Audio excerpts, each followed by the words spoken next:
News நேயர்களுக்கு வணக்கம். நாளைய இலக்கு நிகழ்ச்சிக்கு உங்களை அன்போடு வரவேற்பதில் ரொம்ப மகிழ்ச்சி.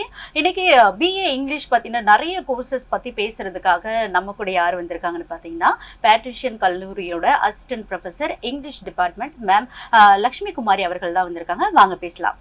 வணக்கம் மேம். வணக்கம் மேடம். எப்படி இருக்கீங்க? நல்லா இருக்கும். நீங்க எப்படி இருக்கீங்க? நல்லா இருக்கேன் மேம். ஓகே, டைரக்டா நம்ம கொஸ்டின்குள்ளே போயிடலாம் மேம். இப்போ இங்கிலீஷ் ரிலேட்டடான கோர்சஸ் வந்து ஸ்டூடெண்ட்ஸ் மத்தியில் ரொம்ப வெல்கம் பண்ற மாதிரி தான் இருக்கு. ஸோ அதை பத்தி கொஞ்சம் சொல்ல முடியுங்களா? பிஏ இங்கிலீஷோ இல்லை எம்ஏ இங்கிலீஷோ பார்த்தீங்கன்னா ஒரு ட்ரெடிஷ்னல் கோர்ஸாகவே ரொம்ப வருஷ காலமாகவே இந்த காலேஜஸ் வர ஆரம்பிக்கும் பொழுதுலேருந்தே இருந்திருக்கு. ஆனால் இப்போ இருக்கிற காலேஜ் கோர்சஸ் பார்த்தீங்கன்னா பர்டிகுலராக பிஏ இங்கிலீஷில் ஒரு மாடர்ன் டின்ட்டோட வந்திருக்கு. அதாவது கிராஸ் மேஜர் பண்ணுற அளவுக்கு வெவ்வேறு சப்ஜெக்ட்ஸ் லைக் ஜேர்னலிசமோ தியேட்டரோ ஃபிலிம் ஸ்டடீஸோ இல்லாட்டி வந்து கம்யூனிகேஷன் ஸ்கில்ஸோடைய சேர்ந்து வர்றதுனால இந்த கோர்சஸ் வந்து பார்த்திங்கன்னா நல்ல கேட்சப் ஆகிட்டு வருது ஸ்டூடெண்ட்ஸ் மத்தியில். ஜாப் ஆஃபர்ஸும் அதுக்கேற்ற மாதிரி நல்லா வந்திருக்கு. இப்போ ஃபார் எக்ஸாம்பிள் நீங்கள் பிஏ இங்கிலீஷ் போனீங்கன்னா படித்து முடித்ததுக்கப்புறம் வெறும் டீச்சிங் தான் அப்படின்னு இருந்தது. இல்லை எம்ஏ முடித்த உடனே நீங்கள் ஒரு காலேஜ் லெக்சர் ஆகும் அப்படின்ற ஒரு கான்செப்ட்ல இருந்து மாறி இப்போ நீங்கள் பார்த்தீங்கன்னா சாஃப்ட் ஸ்கில்ஸ் ட்ரெயினர் எந்த கம்பெனியில் ஒரு ஆள் எடுத்தாலும் சாஃப்ட் ஸ்கில்ஸ் ட்ரைனிங் அப்படிங்கிறது ஒரு 2 வாரம் எடுக்கிறாங்க. அப்போ அந்த இடத்துல பார்த்திங்கன்னா பிஏ இங்கிலீஷ் எம்ஏ இங்கிலீஷ் ஸ்டூடெண்ட்ஸுக்கு அதிக வாய்ப்புகள் இருக்கிறதுனால இந்த கோர்சஸ் வந்து எப்போவுமே பார்த்திங்கன்னா ஃபைன் டியூன் ஆகிட்டே இருக்குது. புது புது சப்ஜெக்ட்ஸை உள்ளே இன்ட்ரடியூஸ் பண்ணுறதுனால இந்த பிஏ இங்கிலீஷ்ன்றது பேர் இருந்தாலும் உங்களுக்கு இதில் வந்து ஒரு நியூனஸ் இருக்குது. அதுதான் நாங்கள் இத்தனை வருஷத்தில் பார்த்துருக்கோம். நான் பார்த்திங்கன்னா 25 வருஷமாக இந்த டீச்சிங் இண்டஸ்ட்ரியில் நான் இருக்கிறேன்.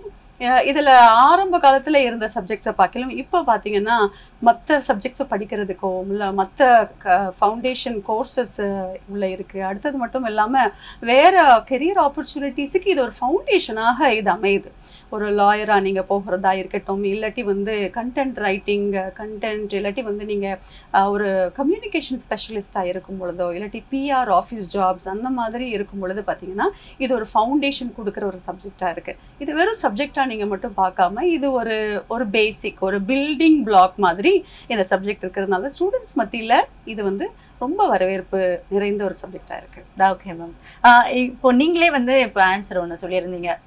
எல்லாருக்குமே இருக்கிற அந்த ஒரு ஜென்ரல் ஒரு விஷயம் என்னென்னா பிஏ முடித்த உடனே வந்துட்டு அவங்க வந்துட்டு ஆப்வியஸ்லி ஒரு பிஎட் முடிச்சுட்டு டீச்சிங் ப்ரொஃபஷனல் தான் போவாங்க. ஸோ இப்போது பிஏ இங்கிலீஷ் முடிச்சுட்டு அவங்க என்ன மாதிரியான ஆப்பர்ச்சுனிட்டிஸ் அவங்களுக்கு இருக்குது? அவங்க எப்படி வந்துட்டு இங்கிலீஷ் முடிச்சுட்டு அவங்க கம்பெனிஸ்க்கு வந்து ட்ரை பண்ணலாம் மேம்? பிஏ இங்கிலீஷ் முடித்த உடனே உங்களுக்கு என்ன ஆகுது அப்படின்னு பார்த்தீங்கன்னா அந்த ஸ்கில் லோடிங் அப்படிங்கிறத சொல்லும் பொழுது அவங்களுடைய இங்கிலீஷ் தரமே வந்து கொஞ்சம் வேறமாக இருக்குது. ஏன்னா என்டையர் 3 இயர் யூஜி ப்ரோக்ராம்லேயே நீங்கள் பார்த்தீங்கன்னா எங்கள் காலேஜில் அந்த இங்கிலீஷ் ஃபுல் அண்ட் ஃபுல் அந்த லாங்குவேஜ் அந்த லிங்குவிஸ்டிக்ஸ் அந்த கிராமட்டிக்கல் ஸ்ட்ரக்சர் ஃபுல்லாக இன்ஃப்யூஸ் ஆகிறதுனால அவனுடைய தரம் பார்த்தீங்கன்னா கொஞ்சம் ஹையராக இருக்குது. So he is already ready. அப்போ அவர் ரெடியாக இருக்கும் பொழுது ஒரு ஜாப் ஆஃபரில் போகும் பொழுது நீங்கள் ஒரு ஜாபில் நீங்கள் பார்த்தீங்க அப்படின்னா நீங்கள் அந்த ஜாப்னுடைய ட்ரைனிங் இந்த ஜாப் எடுத்ததுக்கு அப்புறம் தான் வருது. ஆனால் இந்த இங்கிலீஷ் பேசிஸாக இருக்கும் பொழுது அவருடைய கான்ஃபிடென்ஸ் பெருசாக இருக்குது. அது மட்டும் இல்லாமல் ஃபேஸ் பண்ணக்கூடிய கெப்பாசிட்டிஸ் பெருசாக இருக்குது. லாங்குவேஜ் அவன்கிட்ட கொடுத்தும் பொழுதே லாங்குவேஜோடு கூட பவரும் வருது, திங்கிங் ப்ராசஸும் வருது, க்ரியேட்டிவ் எபிலிட்டிஸும் வருது. இதை நாங்கள் பார்த்துருக்குறோம். உடனே வந்து அவனுடைய ஜாப் ஆஃபர்ஸ் கிடைக்குது. அதுக்கப்புறம் அவன் போகிறான். திரும்ப ஒரு 1 or 2 இயர்ஸ் எக்ஸ்பீரியன்ஸ் ஆனதுக்கப்புறம் பிஜி ப்ரொஃபஷனுக்குள்ளே வரான். பிஜிக்குள்ளே வரும் பொழுது ஸ்டூடெண்ட்ஸ் பார்த்தீங்கன்னா வெறும் இந்த மாதிரி கார்பரேட் இண்டஸ்ட்ரி மட்டும் இல்லை, யூபிஎஸ்சிக்கு பசங்க படிக்கிறதுக்கு டிஎன்பிஎஸ்சி இல்லாட்டி staff selection commission government examinations competitive examinations படிக்கிறதுக்கு இது ஒரு பேசிஸான ஒரு சப்ஜெக்டாக இருக்குது. லிட்ரேச்சர் அப்படிங்கிறது இதுக்குள்ளேயே ஹிஸ்ட்ரி உள்ளே வருது. அப்புறம் பிரிட்டிஷ் ஹிஸ்ட்ரி இல்லாட்டி எல்லா விதமான அந்த அந்த காம்படிட்டிவ் எக்ஸாமினேஷன்ஸ் எழுதுறதுக்கு தேவையான ஸ்கில் செட்ஸ் இதுக்குள்ளே இருக்குது. அந்த ஸ்டூடெண்ட்டுக்கு வந்து நல்ல ட்ரைனிங் இருக்கும்பொழுது இப்போ எங்கள் காலேஜில் நீங்கள் பார்த்தீங்கன்னா வெறும் பிஏ இங்கிலீஷை ஒரு இம்பார்ட்டேஷன் மட்டும் இல்லை, அவனுக்கு வந்து சர்டிஃபிகேட் கோர்சஸ் நாங்கள் கொடுக்குறோம், யூபிஎஸ்சி ட்ரைனிங் கொடுக்குறோம். இது எல்லாமே ஆட் ஆன் கோர்சஸ் உள்ளே வரும் பொழுது அவன் வந்து ஹைலி ஸ்கில்டாக இருக்கான். ஒரு எம்ப்ளாயபிலிட்டி கோஷன்ட் அப்படிங்கிறது ஒரு ஸ்டூடெண்ட் உள்ளே ஃபில் ஆகி அவன் வெளியில் போகிறதுனால எங்களுக்கும் இந்த கோர்ஸை எடுக்கிறதுல எங்களுக்கு ஒரு பரம திருப்தியாக இருக்குது. அவனும் ஒரு திருப்தியோட அந்த ஸ்டூடெண்ட்ஸும் வந்து பார்த்திங்கன்னா ஒரு திருப்தியோட அந்த சாட்டிஸ்ஃபேக்ஷன் லெவலை நாங்கள் எங்கள் அட்மிஷனில் நாங்கள் பார்க்குறோம். Okay ma'am. இப்போது ஏஐயோட அந்த ஒரு ஆதிக்கம் வந்துட்டு எல்லா ஃபீல்ட்லேயுமே இருக்குது. ஸோ ஏஐக்கு முக்கியமாக வந்துட்டு நம்ம அந்த ஒரு கொடுக்குற அந்த ப்ராம்ப்டாக இருக்கட்டும், அல்லது அதை யூஸ் பண்ணுற விதங்களாக இருக்கட்டும், ஏஐயில் இருக்கிற அந்த எலமெண்ட்ஸ், அதுக்கு வந்து கம்யூனிகேஷன்ஸ் ரொம்ப மஸ்ட்டு. ஸோ ஏஐ டெவலப்மெண்ட் வந்துட்டு இங்கிலீஷ் முடிச்ச ஸ்டூடெண்ட்ஸ்க்கு எந்த அளவுக்கு வந்து யூஸ்ஃபுல்லாக இருக்கும் மேம்? இந்த கேள்விக்கு 2 விதமான பதிலும் உண்டு. இப்போ வேற துறைகளில் பார்த்தீங்கன்னா ஏஐ வந்து ஒரு ஹெல்ப் பண்ணுறதுக்கு, ஒரு கண்டென்ட்டை டெவலப் பண்ணுறதுக்கு ஒரு ஹெல்ப்ஃபுல்லாக இருக்குது. ஆனால் இங்கிலீஷ் டிபார்ட்மெண்ட்டில் பார்த்தீங்கன்னா கண்டென்ட்டே இங்கிலீஷ் டிபார்ட்மெண்ட் தான் கொடுக்கணும்.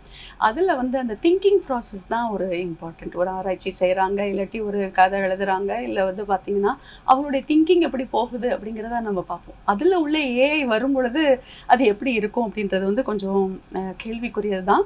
ஆனால் ஒருவேளை அவனுக்கு அந்த திங்கிங் கெப்பாசிட்டி உள்ளே வந்ததுக்கப்புறம் ஓரளவுக்கு எழுதும் பொழுது அந்த இடத்துல ஒருவேளை ஏஐ கரெக்ஷன் டூலாவோ இல்லை ஒரு ப்ராம்ப்ட் டூலாவோ ஒரு ஐடியா கிவிங் டூலாவோ தான் இருக்க முடியுமே தவிர என்டையராக ரீப்ளேஸ் பண்ணுற மாதிரி இருக்கும் பொழுது அந்த இங்கிலீஷ் ஸ்டூடெண்ட்ஸுக்கு அவனுடைய திங்கிங் அண்ட் ஸ்பீக்கிங் அந்த இடத்துல வந்து ஏஐ நுழைஞ்சு விடவும் இது என்னுடைய தனிப்பட்ட கருத்து. ஆனால் அந்த டூல்ஸ்லேருந்து பார்த்தீங்கன்னா நிறைய புது வார்த்தைகள் நம்ம கற்றுக்கொள்ளலாம்.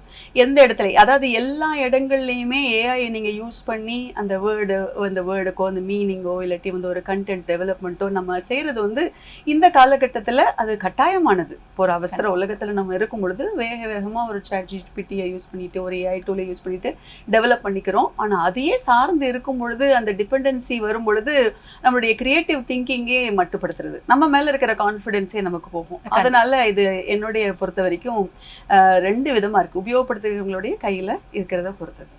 Okay ma'am. இப்போது எல்லா ஸ்டூடெண்ட்டும் வரும்போதே வந்துட்டு ஒரு நல்ல ஒரு கம்யூனிகேஷன்ஸ்லேயோ இல்லை ரொம்ப கான்ஃபிடென்ஸ்லேயோ வந்து கண்டிப்பாக வர மாட்டாங்க. ஒரு சிலவங்க பிடிச்சி வரலாம், ஒரு சிலவங்க பேரண்ட்ஸ் சொல்கிறதுனால வரலாம். ஸோ அப்படி வர ஸ்டூடெண்ட்ஸ்க்கு நீங்கள் உங்கள் காலேஜ் சைட்லேருந்து என்ன மாதிரியான டெவலப்மெண்ட் ஸ்டூடெண்ட்ஸ்க்கு நீங்கள் கொடுக்குறீங்க? என்ன மாதிரியான இன்ஸ்ட்ரக்ஷன்ஸ்லாம் கொடுப்பீங்க? கம்யூனிகேஷன்ஸ் பில்ட் பண்ணுறதா இருக்கட்டும் சரி, அவங்களுடைய வே ஆஃப் ஆட்டிடியூட் இன்க்ரீஸ் பண்ணுறதா இருக்கட்டும் சரி. இன்றைக்கி வந்து எங்கள் காலேஜில் பர்டிகுலராக பிஏ இங்கிலீஷில் அட்மிஷன்ஸ்க்கு வரும் பொழுது பார்த்திங்கன்னா இப்போ நான் உங்கள்கிட்ட பேசுகிற மாதிரியே அந்த ஸ்டூடெண்ட்கிட்ட ஒரு வேளை ஒரு 1/2 மணி நேரமோ 3/4 மணி நேரமோ என்னெல்லாம் ப்ராசிபிலிட்டிஸ் இருக்குது, அல்ல இதுக்கு முன்னாடி முடித்த ஸ்டூடெண்ட்ஸ் என்ன நிலைமையில் இருக்காங்க அப்படிங்கிறத தரவும் நாங்கள் சொல்கிறதா தான் இருக்குது. அது மட்டும் இல்லாமல் எங்கள் வெப்சைட்லேயோ எங்களுக்கு நியூஸ் லெட்டர் இருக்குது, இல்லாட்டி மற்றபடியான எங்களுக்கே தனியான ஒரு இன்ஸ்டாகிராம் அதிலலாம் பார்த்திங்கன்னா அதில் எவ்வளோ தூரம் ஸ்டூடெண்ட்ஸ் டெவலப் பண்ணியிருக்கிறாங்க, அவங்களுடைய கேஸ் ஸ்டடீஸ் எல்லாமே அதில் இருக்கிறதுனால பேரண்ட்ஸ் கண்டிப்பாக கன்வின்ஸ் ஆகிறாங்க. அது மட்டும் இல்லாமல் என்ட்ரி லெவலில் பார்த்திங்கன்னா காலேஜ்லேருந்து ஓரியன்டேஷன் அப்படிங்கிறது ஒன்று கொடுக்குறாங்க. அந்த ஓரியன்டேஷனில் டிபார்ட்மெண்ட்லேயும் ஒரு ஓரியன்டேஷன் ப்ரோக்ராம் இருக்குது. அப்போ ஸ்டூடெண்ட்ஸ் வந்து எவ்வளோ தூரம் அவங்களுக்கு என்னெல்லாம் கொஸ்டின்ஸ் அவங்க மனசில் இருக்கோ அது எல்லாத்துக்கும் நாங்கள் ஒரு ரெடிமேட் சொல்யூஷனாக கொடுக்கறதுனால அவங்க வந்து தேர் கன்வின்ஸ்ட், அவங்களுக்கு ஒரு சாட்டிஸ்ஃபேக்ஷன் லிமிட் இருக்குது. ஒரு 6 மாதத்தை தெரிஞ்சு போயிடும் இந்த பையன் வந்து இல்லை இந்த பொண்ணு வந்து அவங்களால கோப்பப் பண்ண முடியுமா அப்படிங்கிறது தெரிஞ்சு போயிடுது. கோப்பப் பண்ண முடியாது அப்படின்ற ஒரு கான்செப்டும் இல்லை. ஏன்னா வந்து எப்படியும் டீச்சர்ஸ்னுடைய அழைப்பே என்னது, அந்த ஸ்டூடெண்ட்டை எப்படியாவது மேலே கொண்டு வந்துடணும். அதுதான் அந்த டீச்சர்னுடைய அந்த கண்டென்ட், அது எப்படியாவது கொண்டு வந்துடும். எங்கள் டிபார்ட்மெண்ட் பார்த்திங்கன்னா ஒரு 15-18 பேர் நாங்கள் இருக்கோம். எல்லாருமே சேர்ந்து யாரோ ஒருத்தர் வந்து அவனுக்கு ஒரு மென்டராக இருந்துக்கிட்டு அவனுக்கு ஒரு ஐடியேட்டராக இருந்துட்டு அவங்கள பில்ட் பண்ணுறதுக்கு நாங்கள் ஹெல்ப்ஃபுல்லாக இருக்கோம். Okay ma'am. இப்போது ஒரு சில கோர்சஸில் பார்த்தீங்கன்னா சர்டிஃபிகேட் ரிலேட்டடான கோர்சஸ், எக்ஸ்ட்ரா கோர்சஸ் வந்து இருக்கும். ஸோ பிஏ இங்கிலீஷ்லேயும் அது மாதிரியான சர்டிஃபிகேட்டட் கோர்சஸ் இருக்குங்க? கண்டிப்பாக. சர்டிஃபிகேட் கோர்சஸ் வந்து நாங்கள் சூஸ் பண்ணுற கோர்சஸ் எப்படி இருக்குது அப்படின்னா ஃபாரின் லாங்குவேஜ் கோர்சஸ் தரும். அது ஒரு பேசிக் இன்ட்ரோடக்டரி கோர்ஸ் தான். அதை வச்சு அவன் வந்து ஒரு இன்டர்பிரேட்டராகவோ ஒரு டிரான்ஸ்லேட்டராகவோ போகலாம். ஸோ அது மட்டும் இல்லாமல் வேறு டிஜிட்டல் ரைட்டிங் கோர்சஸ் நம்ம பண்ணுறோம், அகடமிக் ரைட்டிங் அப்படின்ற சர்டிஃபிகேட் கோர்சஸ் கொடுக்குறோம். எப்படியோ அந்த 6 செமஸ்டர்லேயும் ஒவ்வொரு செமஸ்டருக்கு ஒரு சர்டிஃபிகேட் கோர்ஸ் கொடுக்கறதுனால அந்த degree certificate plus these add on certificates அவனை எப்படியும் வந்து தரவாக்கிடும். அந்த சப்ஜெக்ட்ஸில் மட்டும் கிடையாது, மற்றபடி அவனுடைய லைஃப்பில் என்ன அவனுக்கு வேணும் அப்படிங்கிறத ஒரு விஷன் வந்து கொடுக்க முடியும் அப்படின்றத நான் நம்புகிறேன். Okay ma'am. இப்போ ஒரு கோர்சஸ் முடிக்கிறாங்க, இப்போது இன்ஜினியரிங்கோ டாக்டரோ இல்லை விஷுவல் கம்யூனிகேஷன் ஸ்டூடெண்ட் முடிக்கிறாங்கன்னும் போதும் அவங்க டைரெக்டாக வந்துட்டு இதுக்கு தான் இந்த ஃபீல்டு தான் நம்ம போகிறோங்கிறது தெரியும். பட் பிஏ இங்கிலீஷ் முடித்த ஸ்டூடெண்ட்ஸ் என்ன மாதிரியான கம்பெனிஸ் டைரெக்டாக பிஏ இங்கிலீஷ் முடிச்சுட்டு கம்பெனிஸை டைரெக்டாக அப்ரோச் பண்ண முடியுங்களா, இல்லை ஆட் ஆன் கோர்சஸ் வேறு மாதிரி எதனா பண்ணுங்களா? ஆட் ஆன் கோர்சஸ் வந்து அவனுக்கு வேறு ஆப்பர்ச்சுனிட்டிஸ் இருக்குது அப்படிங்கிற கோணத்தில் தான் நம்ம கொடுக்குறோம். இது பண்ணாதான் முடியும் அப்படின்னு கிடையாது. பிஏ இங்கிலீஷ் அப்படிங்கிறது இல்லை எம்ஏ இங்கிலீஷ் அப்படிங்கிறது செல்ஃப் சஃபிஷியன்ட் கோர்ஸ். அதுக்கே ஒரு வேலை வாய்ப்புகள் உண்டு. நேச்சுரலாக நீங்கள் சொல்கிற மாதிரி ட்ரெடிஷ்னலாக டீச்சிங் விரும்பி பிஏலேருந்து பிஎடுக்கு போகிற ஸ்டூடெண்ட்ஸ் ஒரு குரூப் உண்டு கண்டிப்பாக. இன்னொரு குரூப் பார்த்திங்கன்னா மீடியாக்குள்ளே போகுது. கண்டென்ட் ரைட்டிங்குள்ளே போக தான் செய்கிறாங்க, டெக்னிக்கல் ரைட்டிங்குள்ளே போகிறாங்க, காப்பி எடிட்டிங் இந்த மாதிரி போகிறாங்க. அது ஒரு விதமான கார்ப்பரேட். அஃப்கோர்ஸ் பிபிஓக்கு போக விரும்புகிற ஸ்டூடெண்ட்ஸ் ஒருத்தவங்க இருக்காங்க, அந்த ஆப்பர்ச்சுனிட்டிஸ் தேடி அவங்க போகிறாங்க. இன்டர்பிரட்டர்ஸோ இல்லாட்டி டிரான்ஸ்லேட்டர்ஸான ஆப்பர்ச்சுனிட்டிஸ் இருக்குது. இது எல்லாமே பிஏவோட போயிருக்கு. அவனுக்கு தேவையானது எஃபிஷியன்சி, அவனுக்கு தேவையானது வந்து அதை எக்ஸ்ப்ரெஸ் பண்ணக்கூடிய இருக்கிற க்ரியேட்டிவிட்டி ஸ்கில்ஸ். இந்த சர்டிஃபிகேட்ஸ் அப்படிங்கிறது பாஸ்போர்ட் மாதிரி, அது வந்து நமக்கு இருக்குது அப்படிங்கிறது ஒரு ப்ரூஃப், ஒரு சிட்டிசன்ஷிப் ப்ரூஃப் மாதிரி. இது வந்து எனக்கு இருக்குன்ற proof. So he is ready for any kind of employment. Okay ma'am. கண்டிப்பாக ஸ்டூடெண்ட்டுக்கு வந்துட்டு ஒரு டெவலப்மெண்ட்டாக இருக்கட்டும் சரி, எல்லாத்துக்கும் டீச்சர்ஸோடைய அந்த கான்ட்ரிபியூஷன்ஸுங்கிறது தான் ரொம்ப மஸ்ட். ஸோ காலேஜில், உங்கள் காலேஜில் நீங்கள் ஸ்டூடெண்ட்ஸ்க்கு என்ன மாதிரியான கான்ட்ரிபியூஷன்ஸ் நீங்கள் கொடுக்குறீங்க? கான்ட்ரிபியூஷன் வந்து பார்த்திங்கன்னா ஏலேருந்து Z வரைக்கும் இன்றைக்கி கொடுக்க வேண்டிய சுச்சுவேஷன்லாம் இருக்கான். ஏன்னா ஸ்டூடெண்ட்ஸோட பார்த்திங்கன்னா அவனுக்கு இப்போ எனக்கு என்ன இல்லை அப்படின்னா, அவனுக்கு முன்னாடி ஒரு மென்டார் இல்லை, அவனுக்கு முன்னாடி இந்த ஸ்பிரிச்சுவல் குரு அப்படிங்கிறது இல்லாட்டி அவனுக்கு முன்னாடி ஒரு முன்னோடி இல்லாமல் இருக்குது. ஒருவேளை வந்து சோஷியல் மீடியா வந்து அவனை ரொம்ப